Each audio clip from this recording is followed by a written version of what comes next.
હોળીનો અવસર નજીક છે અને દેશભરમાં તેનો માહોલ પણ જામી રહ્યો છે. પરંતુ કહે છે કે હોળી એટલે તો વ્રજની અને રાધા કૃષ્ણની આ વ્રજ ભૂમિ પરથી જ સામે આવી રહ્યા છે અદ્ભુત દ્રશ્યો.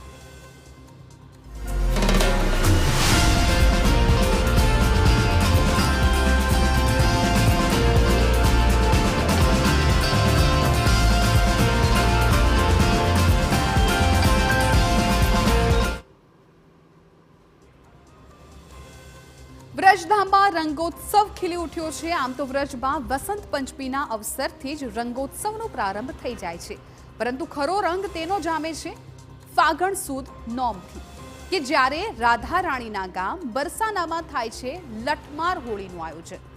આ દિવસે આખું બરસાના અદ્ભુત શણગારથી સજી જાય છે અને તેની એક ગલી ગુલાલથી રંગાયેલી નજરે પડે છે. બરસાનામાં શુક્રવારના રોજ લઠમાર હોળી ઉજવવામાં આવી અને આ હોળી ભગવાન શ્રી કૃષ્ણ અને રાધા રાણીના સ્મરણ સાથે જોડાયેલી છે. શ્રી કૃષ્ણના ગામ નંદગાંવના યુવાનો રાધા રાણીના બરસાના ગામે પહોંચે છે. તેઓ અહીંના મહાદેવના મંદિરમાં દર્શન કરી માથે પાગ પહેરે છે અને પછી તેમની ઢાલ લઈને હોળી રમવા માટે આવે છે. તો બરસાનાની યુવતીઓ લાકડી વડે તેમના પર પ્રહાર કરે છે. હકીકતમાં નંદગાંવના યુવાનો ઠાકોરજી અને તેમના સખા સ્વરૂપ મનાય છે, જ્યારે યુવતીઓ રાધાજી અને તેમની સખીઓ સ્વરૂપ. આ હોળી રમે છે, પારંપરિક ગીતોની પણ રમઝટ જામે છે. होली ब्रज में बरसाने से शुरुआत होती है होली की. नंदगांव के जो हरियारे होते हैं तो बरसाने में जो है गोपी वेश में सखी रूप में जो है होली खेलने यहाँ आते हैं. अब बरसाने की जो सखियां हैं वो उन पे लाठियों की जो है बरसात करती हैं. से प्रसिद्ध बात ये है कि यदि किसी गोपी की जो है लाठी किसी हरियारे को लग भी जाती है तो जो रज है रज को माथे पे लगा के ये बिल्कुल जैसे कहते हैं कि किसी डॉक्टर के पास जाने की जरूरत नहीं है.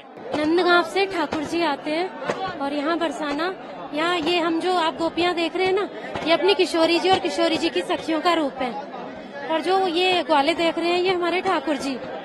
तो ये इस प्रेम की ना किसी जगह से कहीं से तुलना नहीं हो सकती कि इतने लट खाने के बाद भी हमारे सबके पैर छू के जाते हैं.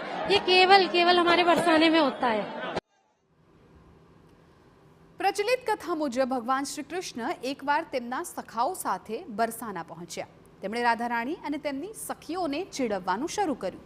આ વર્તન જોઈને રાધાજી અને સખીઓએ લાઠીઓથી મારવાનું શરૂ કર્યું અને બસ ત્યારથી જ આ પરંપરા શરૂ થઈ ગઈ. સૌથી રસપ્રદ વાત એ છે કે આ દિવસે બરસાનાના તમામ પુરુષ પણ સખી ભાવે જ હોળી રમે છે.